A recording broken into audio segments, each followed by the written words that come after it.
శ్రీ వరసిద్ధి వినాయక స్వామివారిని దర్శించుకోవడం ఎంతో సంతోషంగా ఉందని సినీ రచయిత చంద్రబోస్ అన్నారు. స్వామివారి దర్శనమైన ఆయన విచ్చేయగా స్థానిక ఎమ్మెల్యే మురళి ఈవో పెంచల కిషోర్ స్వాగతం పలికి స్వామివారి ప్రత్యేక దర్శనం కల్పించారు. అనంతరం మూషిక మండపంలో వేద పండితుల ఆశీర్వాదాల నడుమ స్వామివారి ప్రసాదాలను అందజేశారు. ఈ సందర్భంగా చంద్రబోస్ మాట్లాడుతూ దర్శించుకోవడం సంతోషంగా ఉందని, త్వరలో స్వామివారి ప్రాముఖ్యతపై ప్రత్యేక పాటను రాసి భక్తులకు వినిపింపజేయనట్టు తెలిపారు. ఈ కార్యక్రమంలో పలువురు అధికారులు పాల్గొన్నారు. కపిలేశ్వరం మండలం కేదార్లంకలో ఒక విషాదమైనటువంటి సంఘటన ఈ రోజుని చోటు చేసుకోవడం జరిగింది.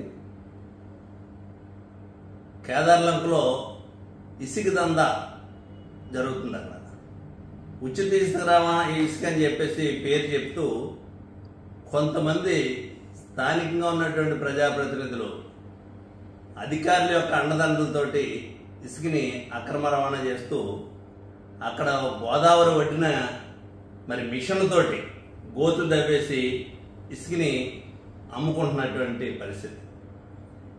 ఇది తెలియనటువంటి కొంతమంది విద్యార్థులు కొత్తపేట నుంచి ఇక్కడికి వచ్చి సమ్మర్ కాబట్టి స్నానాలు చేద్దామని చెప్పేసి ఎప్పుడూ వెళ్ళేటువంటి నదే కదా అని చెప్పేసి అక్కడికి వెళ్ళి గోదావరి ఒడ్డుకి వెళ్ళి స్నానాలు చేస్తుంటే ఈ తవ్వినటువంటి గోతుల గురించి వాళ్ళకి తెలియదు. ఈ తవ్వినటువంటి గోతుల్లో పడి ఒక 23 సంవత్సరాల అబ్బాయి చనిపోవడం జరిగింది.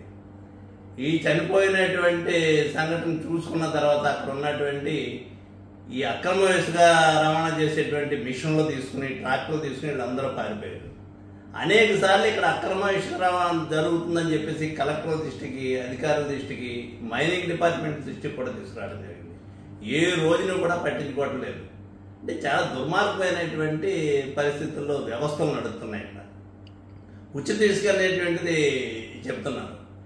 ఇక్కడ 1500 రూపాయలు ఒక ట్రాక్టర్కి ఇసుక డబ్బులు వసూలు చేస్తున్నారు. అక్కడ వీళ్ళు మనుషులు పెట్టుకుని తెలుగుదేశం పార్టీ నాయకులు, జనసేన పార్టీ నాయకులు అక్కడ కూర్చుని డబ్బులు వసూలు చేస్తున్నారు. అనేక సార్లు కంప్లైంట్లు ఇవ్వడం జరిగింది.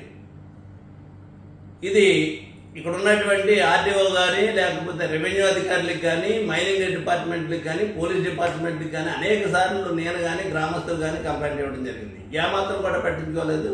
ఉచిత పేరు చెప్తున్నారు. ముఖ్యమంత్రి గారు ఉచితంగా ఇసుక ఎక్కడుంటే అక్కడ తీసుకోమని చెప్తున్నారు. ఉచితంగా ఇవ్వట్లేదు. ఇక్కడ ముఖ్యమంత్రి గారు ఇక్కడ మీ కార్యకర్తలు అందరూ అమ్ముకుంటున్నారు. వాళ్ళ ధనదాహానికి ఎలా ఒక కుటుంబం బలైపోయింది వేళ. ఇది చాలా దుర్మార్గమైనటువంటి విషయం. వాళ్ళందరూ 100 మంది వచ్చి అక్కడ ఆ ర్యాంప్ దగ్గర కూర్చొని ధర్నా చేస్తున్నారు. ఆ చనిపోయినటువంటి ఒక్కగానొక్క కొడుకు చనిపోతే ఆ చనిపోయినటువంటి కుటుంబాన్ని వేళ ఎవరు ఆదుకుంటారు? ఎదుకొచ్చిన కుర్రాడు చనిపోతే. ఈ ప్రభుత్వానికి ఏమైనా చిత్తశుద్ధి ఉంటే ఖచ్చితంగా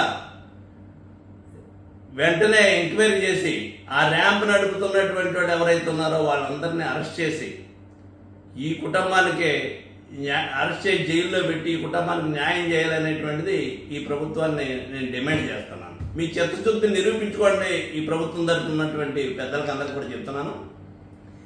ముఖ్యమంత్రి గారు చెప్తున్నటువంటి వాస్తవాలు అయితే దీని మీద తప్పనిసరిగా యాక్షన్ జరిగి తీరాలి. లేదు ప్రకటనలకే మాట్లాడుతున్నారా అని అనుకుంటే అది మీ విజ్ఞత. ఏం చెప్పగలిగింది ఏం లేదు. ఇది మాత్రం ఈ చనిపోయినటువంటి కుటుంబానికి న్యాయం చేయడమే కాకుండా ఇటువంటిది ఇంకో చోట జరగకుండా మాత్రం వీళ్ళందరినీ జైల్లో పెట్టి చర్యలు తీసుకోవాల్సిందిగా మేము డిమాండ్ చేస్తాం.